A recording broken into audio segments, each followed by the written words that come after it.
Greater Tampa Chamber of Commerce. I want to welcome and thank our viewers for tuning in to our 2019 candidate interview series, interviewing for Tampa City Council. The Chamber focuses on policy, not politics, and while we do not endorse, we feel it's important to make sure that we're educating our members and the business communities on where candidates stand on important business issues. And we're fortunate today and excited to have Quinton Robinson. He's running for City Council District 7. Welcome. Thank you for having me. Absolutely. Okay, Quinton, we're just under 6 weeks from Election Day at this point. Now that we're getting into the final stretch, can you give us a brief campaign message that you're hoping to deliver to voters before they head to the polls?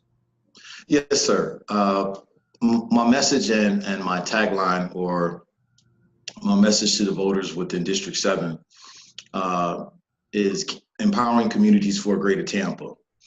And what that consists of is equity.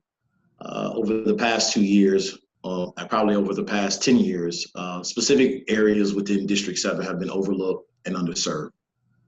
My plan is to empower District 7 to make it inclusive of the redevelopment and revitalization that's taking place in various areas throughout the city of Tampa. Great. Thanks for that. I want to take a little bit of a deeper dive on some of those things and talk first about workforce housing. We hear from some folks that it's potentially a crisis. There's certainly a need for more affordable, attainable workforce housing in Tampa. What zoning or policy changes would you implement to make sure that we address this need? Well, one of the things that I believe is important for any resident within the city of Tampa is affordable housing. Presently, we're in an economy that's up and down. Hopefully, that we would have interest that would increase jobs in the area, as well as salaries in the area, to where that individuals can actually obtain and afford quality and adequate housing. As far as workforce development, I believe that there's things that we can do to reorganize ourselves, as the citizenry can maybe obtain some type of training in a trade or a skill, or even a high skill job as well, and to recruit those type of companies to come to our area to provide those opportunities to our citizenry. Great. You mentioned the economy, so I want to touch on the budget real quick. The city's budget, some would argue, is one of City Council's biggest responsibilities.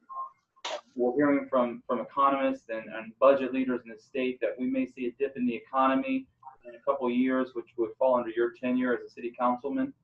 If that were the case, how would you balance a budget in that situation? Would you look at potential cuts? Would there be tax increases?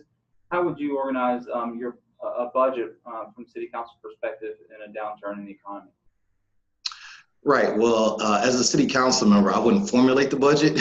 I would only vote on it. That would be whoever our incoming mayor would be. But one of the things that I do believe that we should take a look at is the number of CRAs, or community redevelopment agencies, that we have in the city of Tampa. So these are funds that are not going back to the city's general revenue. Specifically, there's 2 successful CRAs in that area, which is downtown Tampa and Channelside. Of course, we've seen the boom that's taken place in downtown Tampa. There's some surrounding areas that also have CRAs, and the redevelopment and revitalization in those areas have not been as affluent as downtown Tampa and Channelside.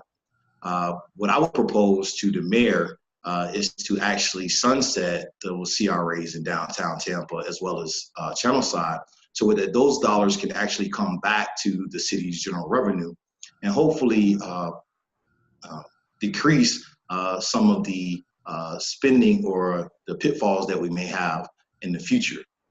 It's going to be very important that we look at these particular dollars and how these dollars are spent, and how these dollars can be spent throughout the city of Tampa.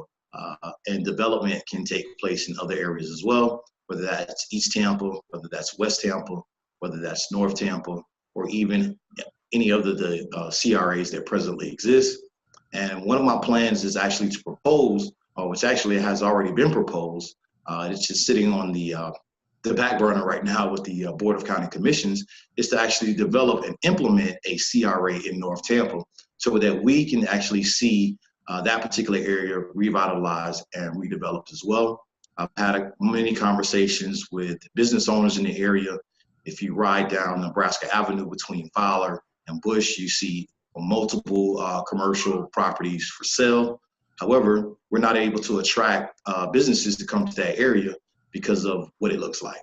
And I believe that I'm a candidate that's going to be able to negotiate with the mayor and encourage him and empower him to, or her, to actually get this accomplished so that we can see redevelopment take place in these areas as well.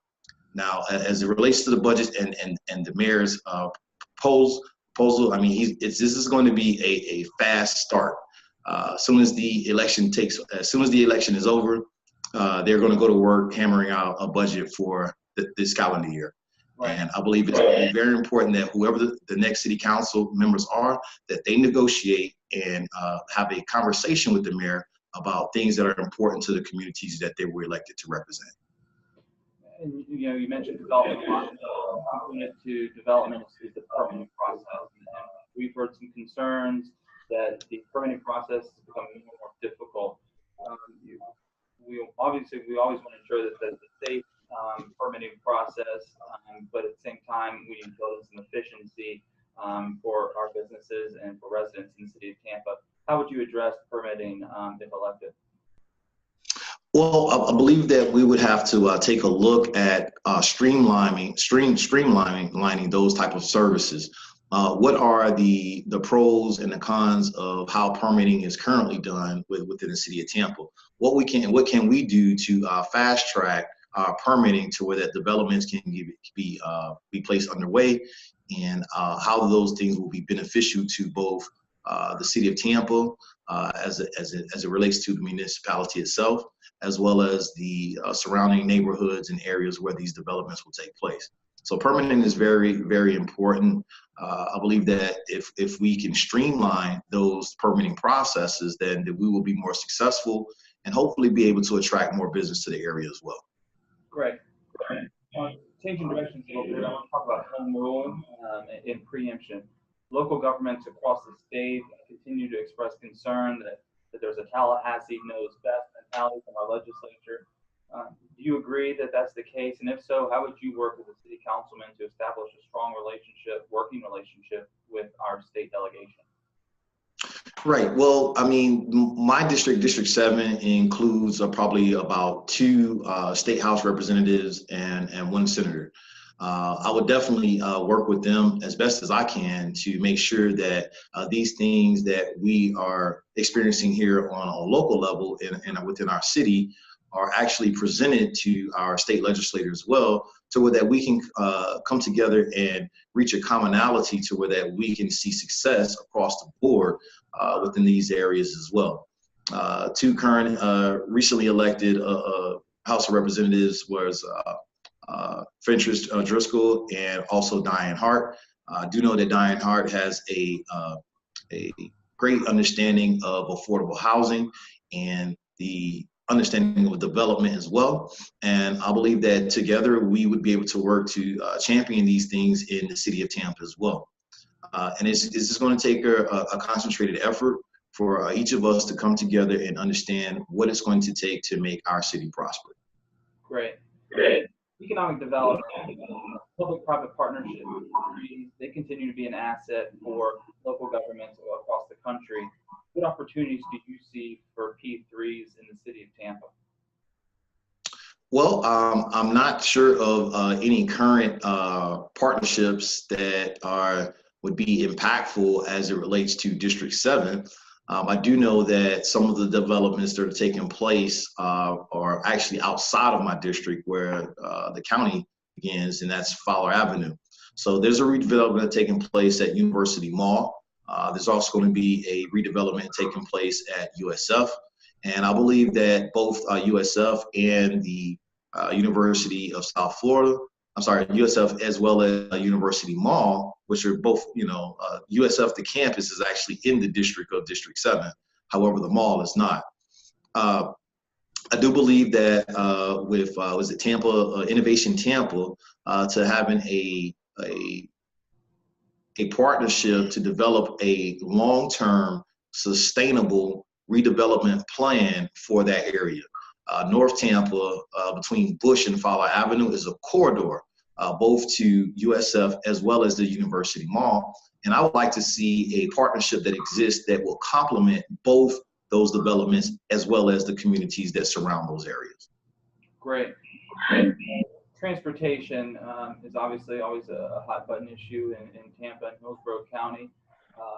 In November, a chamber-supported transportation referendum passed, injecting new revenue stream for transportation projects. And while we all have transportation lists of projects we'd like to see get done, I want to ask you, what would be the one priority project that you would like to see get done as it relates to transportation?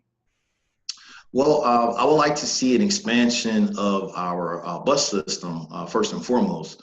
I mean, it's going to be kind of difficult to ask people to not get in their cars and drive.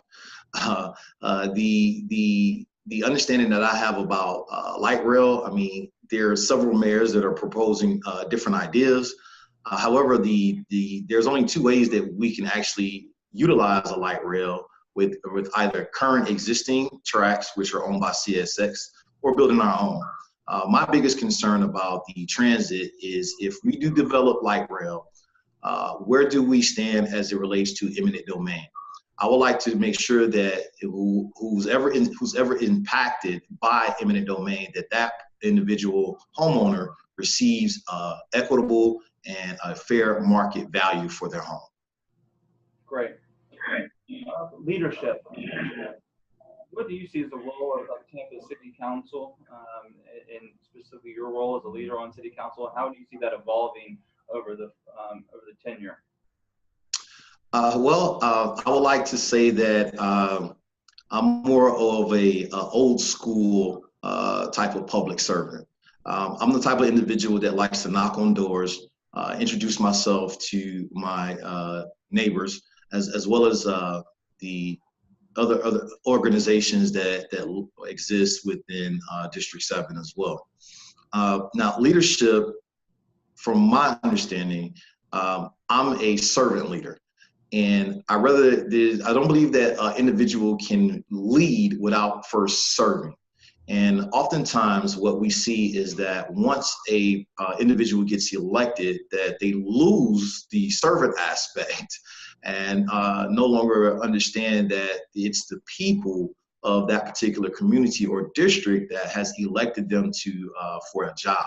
And that job is to provide a specific interest to make sure that those things that within the community that need to be addressed get addressed. And not only that, but they also get accomplished. As a city councilman, I believe that my leadership would be to build a relationship with the mayor and hopefully have with the mayor and have a conversation with him or her to state that, listen, these are areas that are continuously be overlooked and underserved for many of years. What are we going to do to address these concerns in these communities? That's what leadership is about. Leadership is about asking the tough questions and making sure that we're able to meet our commonalities and find a resolution to accomplish it. Great. We've touched on several important policy issues. Here's your opportunity. I mean, is there an issue we didn't talk about that's important to your campaign, or is there something you'd like to reemphasize for those watching this video? Yes, sir. So now that transit taxes passed, we've been inundated with the things that are projects that are going to begin to take place. So we have streets that need to be repaved. Specifically, I can talk about with the area that I reside in, which is University Square. Also between the Fowler Avenue and Bush Boulevard. 30th Street between Bush and Fowler is most people avoid it, and this is where it turns to Bruce B. Downs once you cross Fowler or go north of Fowler. So this is a street that's also a corridor to developments that are going to be underway within the next 2 to 3 years. If we want to attract tourism to Busch Gardens or Adventure Island, we need to make sure that this community is beautiful and that it's developed to attract individuals to come to our city and spend their money and want to come back here and tell their friends to do the same. So I have a platform of issues that I would like to address. However, I may not have all of the time, but my top issue is to make sure that District 7 and all of its communities receive equity.